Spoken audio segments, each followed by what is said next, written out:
Hi guys, देख सकते हैं आप लोग, हम लोग हावड़ा जा रहे हैं। ट्रेन देख सकते हैं, टाटा नगर टू हावड़ा, जो वहाँ पर लास्ट स्टेशन है। तो हम लोग देख सकते हैं टिकट कटा लिए। हम लोग का टिकट ये बोगी नंबर है D10। ये ऐसे लगा रहता है D10।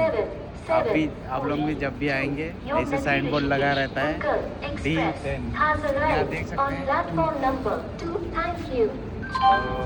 तो हम हड़बड़ाइए नहीं, देख सकते हैं टिकट में सब कुछ लिखा रहता है।